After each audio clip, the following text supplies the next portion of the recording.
Hello and a very warm welcome to Rajya Sabha Television. You're watching The Big Picture with me, Frank Pereira. Agriculture in India faces growing challenges and also presents plenty of opportunities, but successive governments have been hesitant to bring reforms fearing political ramifications.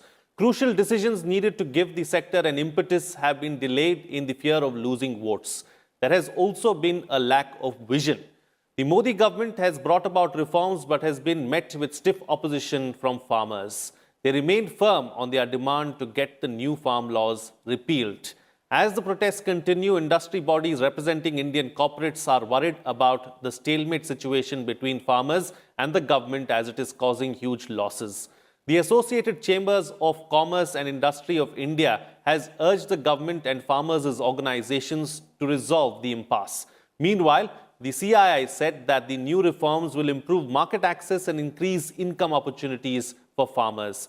The industry body added that the reforms are focused on the input side, introducing risk mitigation measures, reducing post-harvest losses, and augmenting market opportunities. Prime Minister Narendra Modi on Tuesday said farmers were being misled about agriculture reforms, and the reforms were exactly what farmer bodies and even opposition parties had been asking for over the years. In this edition of The Big Picture, we will analyze the need for agricultural reforms. Joining me on the program today are Gautam Chikkarmane, Vice President, Observer Research Foundation, and Abhinav Prakash, Assistant Professor of Economics, University of Delhi. Thank you to my panelists for joining me on this edition of The Big Picture. All right, Gautam Chikkarmane, let me begin the program with you first. Let's first analyze and try and understand why we need agricultural reforms. I think the need for agricultural reforms have been adequately addressed over the past 2 decades of intense debate. From National Commission on Farmers to expert committees to task forces, economic surveys, United Nations Food and Agricultural Organization, parliamentary standing committees, every body that is associated with agriculture or the lawmaking infrastructure has over the past 20 years come out with saying that agriculture desperately needs reforms. Among them, there are 2 key reforms. First is reform of the APMC infrastructure, and second is easing out the Essential Commodities Act. Both these laws have been passed recently. And now that they have been passed, I am surprised at the kind of a reaction that's happening.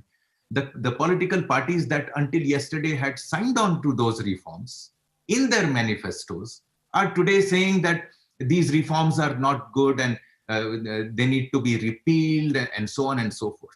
To give you just one example, the 2019 Parliamentary Standing Committee on Agriculture said that APMCs have become a hotbed of politics, corruption, and monopoly of traders and middlemen. In other words, what I'm surprised about is that all that has happened over the past 20 years through various reports, farmer commissions, and so on and so forth, is being negated today at on the road. So I don't know how debates are going to happen in this country. May I take a minute or two to make 2 important points here? Please do. Second, we are all being systematically distracted towards an invisible enemy called the removal of MSP, minimum support price. It has been stated that these 3 laws will kill farmers because they will remove the MSP. The removal of MSP will destroy agriculture, they have said. Among all sorts of things, what are the facts? None of these laws, none of the 3 laws that have been enacted mention the words MSP, leave alone legislate its removal. All they are saying is that the farmers will get an additional place where they can sell their produce, which means the monopsony of APMC will go away. Farmers will benefit through other entities like NGOs, like corporate entities. They can sell to them. They are not saying you will only sell to them and APMC structure is being removed. And finally, my third point, which is again, the big debate has suddenly shifted out away from what is in the interest of farmers to who is causing those bad things. It is being stated that corporate entities will come and loot the farmers. They will not give them the right prices and so on and so forth. Again, If that happens, the farmers are free to sell to APMCs. The law only expands the point of sale. They do not restrict them. Further, there are three entities they can sell to: NGOs, wholesalers, and corporates. These are the three new entities which have been created inside the new laws. If corporates are so bad and evil, they should stop using the pumps, the tractors, the phones, the SUVs. Why are you using corporate goods? You can't have your corporate goodies and spit on them too. If corporates have come and brought in efficiencies and competition in telecom, in automobiles, in e-commerce, and in so many other places, why will the same benefits not accrue to the farmers? We need to stop demonizing the job creators of India. These are the three key points I wanted to make. Thank you. Right. Abhinav Prakash, let me come to you now. The last time we spoke about this particular issue, you very candidly said that, the only problem with the agricultural reforms is that it is 30 years too late. So since we are there now, and since we've heard Gautam Chikkarmani as well talk about, some of the issues really as far as these reforms are concerned and how we need them and how in the past we've not undertaken them, what are some of the other existing problems as they stand? Well, I'll start with the MSP itself. See, these MSP and APMCs were enacted during the time of scarcity, when we had this massive food shortage in the country and we were trying to do green revolution in order to become self-sufficient in the food grains production. But what works in 1960s and 70s does not necessarily works in 2010 and 20. Now, what has the MSP done? You are saying that you are going to give above market price to certain crops, like in the case of Punjab, is basically paddy and the wheat. And that distorts the cropping pattern itself. So what is happening in Punjab over the years is that their biodiversity is getting destroyed because everyone is now cultivating paddy and wheat. And they're bringing in more and more land under the cultivation of these crops, the land which is not best suited for this kind of cultivation, right? The Punjab is an arid region. You should not be cultivating paddy at all because that's destroying your water table as well. Now, in order to compensate for that, you are using more chemical fertilizers, you are using more groundwater, you're using more machinery. So your cost of production is also going up. So then you say, my cost of production is very high. The market price which I'm getting is not sufficient to cover that. So give me MSP. So it's a kind of a circular problem because if the market price is not able to compensate for your cost of production of wheat and paddy in Punjab, that tells you that you should not be producing those crops in these quantities, right? Because remember, prices act as a signal mechanism in the market. You distort the price, you destroy the economy. Because the moment you start distorting the prices, you're distorting the resource allocation in the economy, and that has long-term consequences. We're seeing that in Punjab.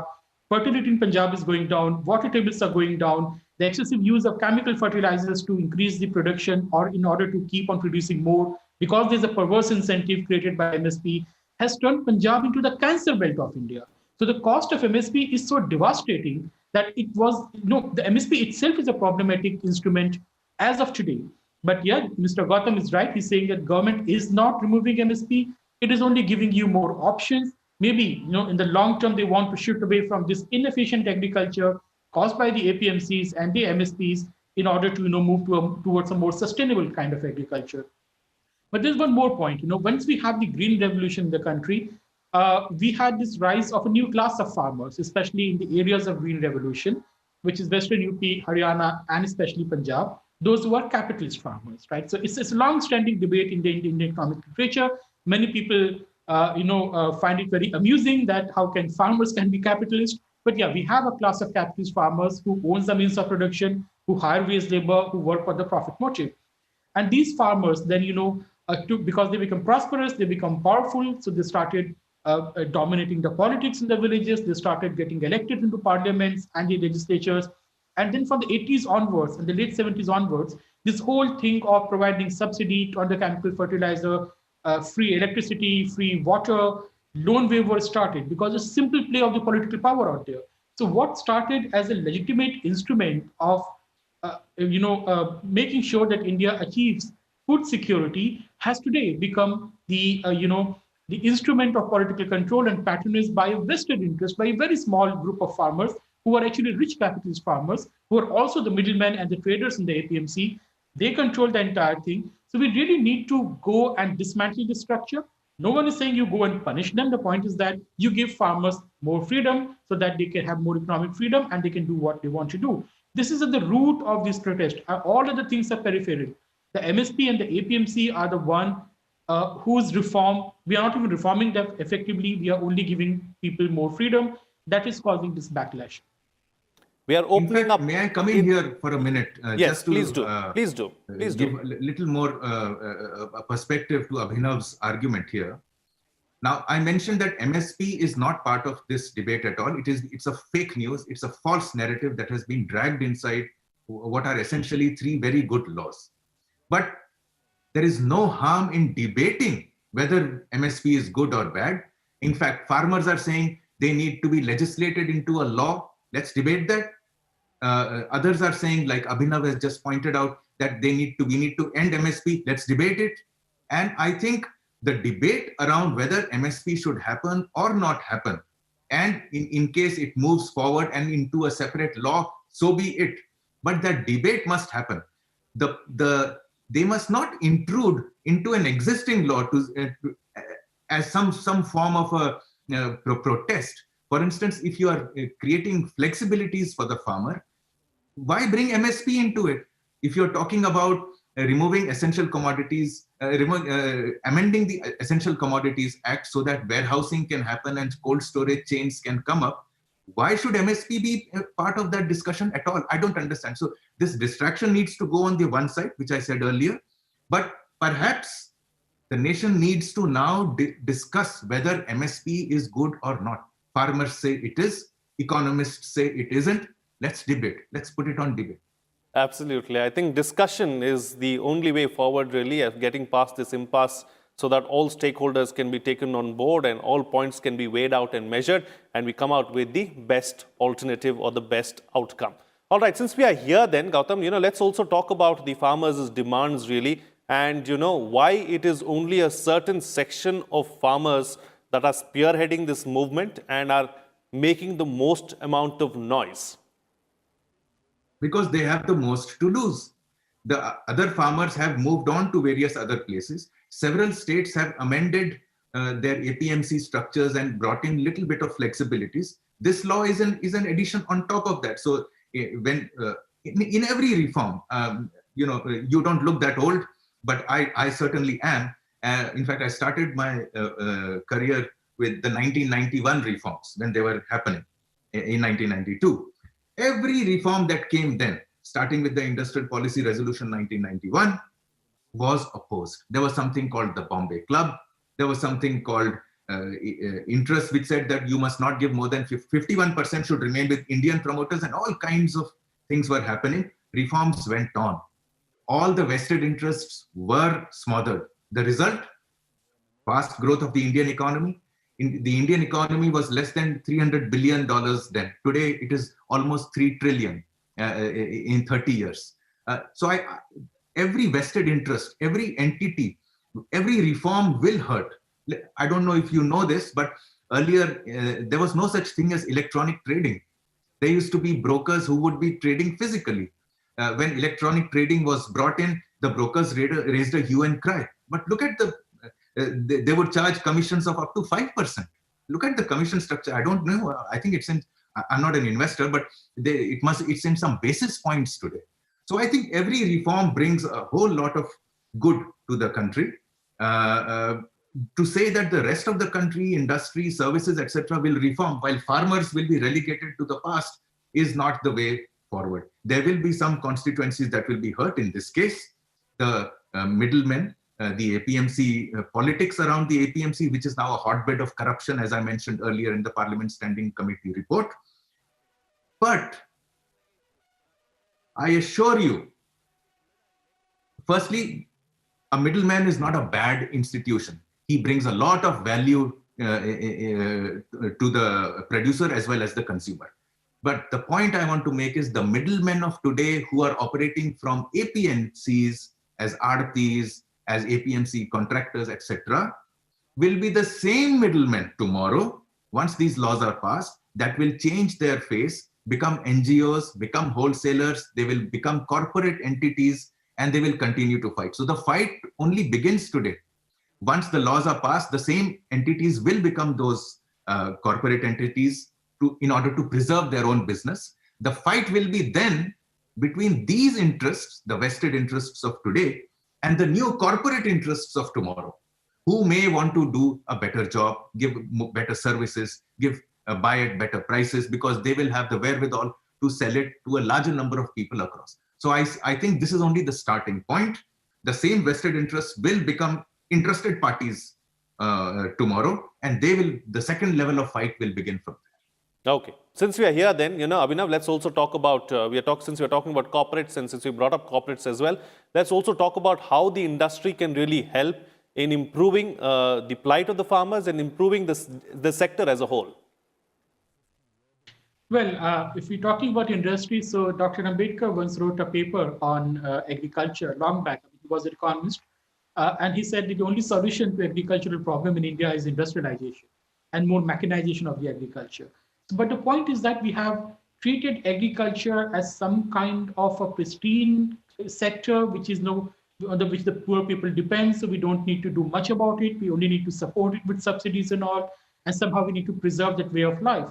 The point is that the more you allow the commercialization of agriculture, the more you allow the mechanization of the agriculture and the entry of the corporates and the industry, the more efficient it does become. What the industry can do, first of all, once the Essential Commodities Act is gone, what is going to happen? You're going to see this investment in the agriculture, in the supply chains, in the warehousing, because rural infrastructure is something which is very much needed. The nature of agricultural produce is such that you have to sell it the moment you harvest it. Otherwise, because it's a perishable good. So you do need supply chains, warehouses, which can make sure that the prices do not fall too much when the harvest season is there, and they do not rise when the off season is going on. So that is one thing we can see immediate impact of these laws. The second thing is that in the long run, contract farming is going to come in a more formalized manner.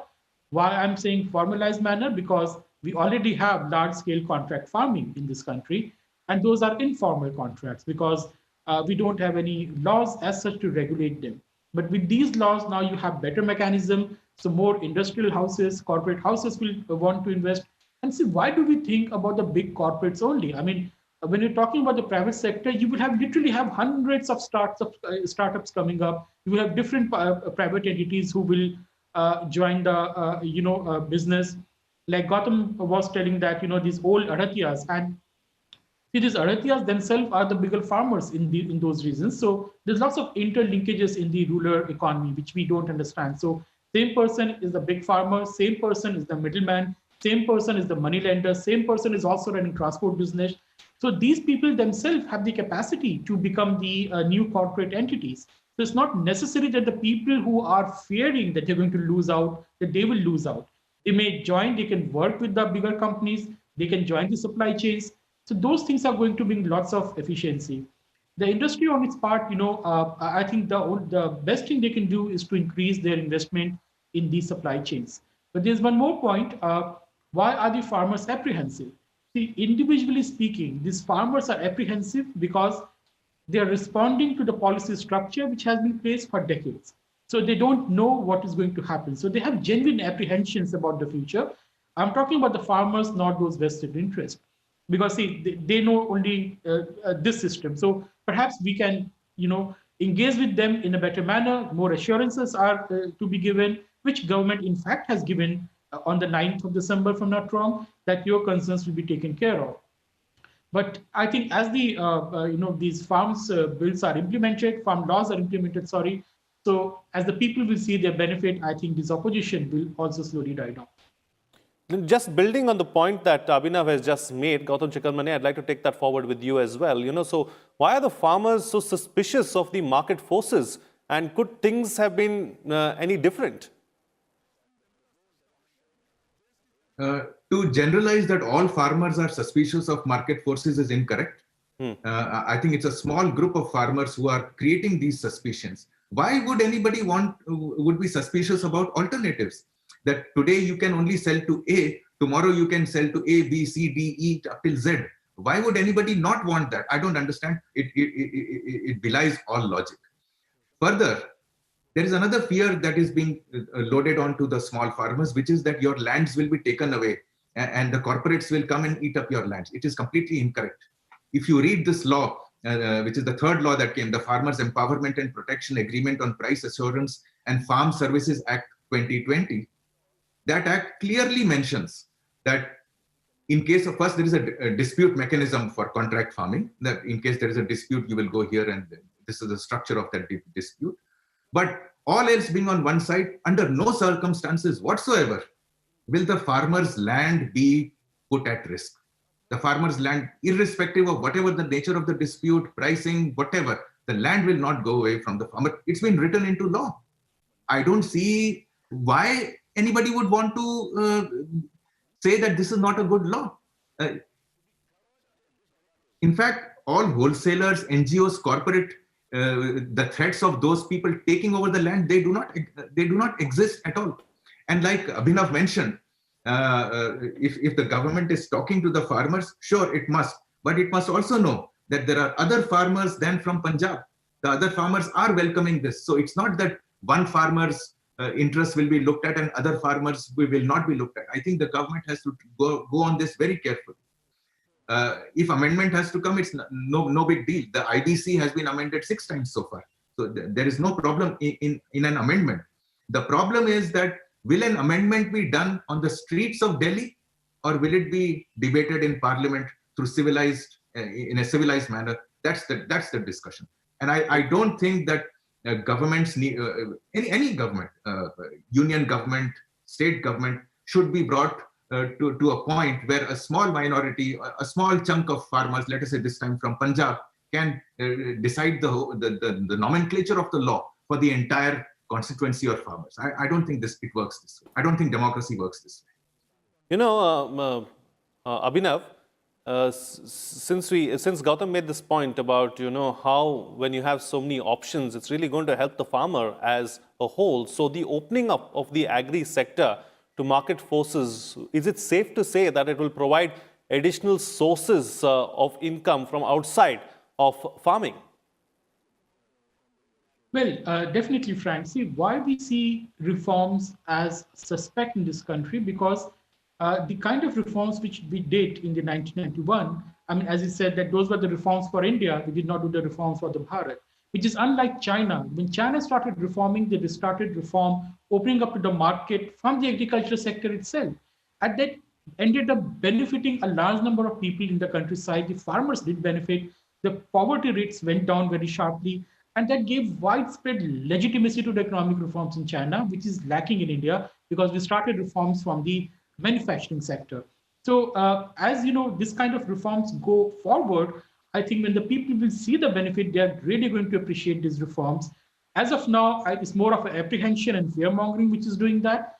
But see, market reforms are always good. The spread of commercialization is good. The markets are good. The capitalism is good. Socialism is not good. I mean, you look at the entire world, tell me a single country which is a socialist country and which is successful. None of them, right? So somehow in this political discourse in this country, the way we have built up our polity in the last couple of decades, we are normally suspect of the market, that corporates are evil, that markets are a bad thing, they will rob you. I think there are historical reasons for that, because we saw these things happening under the colonial rule. So I think that hangover is still there. But there's one more point. When we're talking about the agricultural reforms, see, the Kisans or the farmers are not the only community in the countryside. They are not the only one in the agricultural sector. In fact, they are in a minority. The majority of the people are the marginal farmers. I mean, they most of the time they supplement their income from the non-farm activities. And you have a large number of the people who are agrarian laborers. And I would say, that it's far better for those agrarian laborers, mostly coming from the depressed caste or the Dalit caste or the lower EBC caste. It's far better for them to work in a corporate, become a corporate employee, than to work in the fields of the Kisan, where they exercise, extra economic power over them. And you can see I don't need to elaborate upon it. You can see in Punjab happening all the time. Recently also it happened after the lockdown. So so the reforms and the market forces and the entry of the organized corporate and the industry benefits the majority of the population of the countryside, even though it might harm a tiny section of the big farmers, but so be it. Every reform creates its own loser, its own winners. And the last Right. point about the reforms is that, yes, once we have a more market coming in, you will have more prosperity, and more people will shift towards the non-farm activity for their livelihood. In fact, in India, in the villages, even today, the majority of the village population derives its livelihood mainly from the non-farm activities. The people who are dependent on the cultivation as the main source of income are not even 10% of the Indian population. So we're talking about really a minority of the people. Out of that, only few are the big farmers who are protesting and, or at least leading the protest, because you also have small farmers protesting, but the spearhead, or what you say, the movement is being led by the rich capitalist farmers of certain reasons. All right, closing comments from both of you, starting first with Gautam. I would say that the three laws are good laws, and the government must not back down, must not change even a comma in them, not because there is no logic anywhere, but because this is not the way to change laws. The street is not the place to debate laws. The laws have to be debated in parliament and in the run-up to the parliament. That is the first part. Second part, it must go out and make it clear that the MSP structure is not being touched at all. And in case people are wondering, some farmers are worried that the MSP structure will be ended and they therefore give us guarantees through a separate law and so on and so forth. Let that debate begin. Let the discussion begin whether MSP should be stopped or not, and we can hear both sides of the debate. Third, whether we like it or not, manufacturing and corporate is the way forward, as Abhinav mentioned earlier. And just because of a few entrenched interests, we cannot hold back the industrialization of India. It is said that India has missed the manufacturing bus earlier. Well, that has to change. India has to ride that bus, and riding that bus is going to bring us prosperity. The movement from agriculture, which is now close to 16 or 17% of GDP, supporting 50% of our people, needs to change. More and more employment needs to happen outside of agriculture for prosperity, for growth, for wealth. That is the only way. And all these hurdles need to be taken care of. And Abhinav, close the show for us with a quick concluding remark. I think going forward, we really need to strengthen our institutions, because once we have corporates coming in and dealing with the farmers, when we will have the contract farming, what will really matter is the contract enforcement, the protection of the rights of the farmers, and that we really need a very strong judicial system and the institutional mechanism at the grassroots. So we need to focus on the frontline bureaucracy. And also, in the long run, we have to have this gliding path away from the MSP towards direct income support, which is less distorting and which really does benefit the small and the medium farmers, as opposed to the big farmers who benefit from the MSP. Thank you, Frank. All right. On that note, then I'll call it a wrap on this edition of The Big Picture. Thank you to my panelists for joining me on the program and putting things into perspective for us. That's it from me. See you again next time.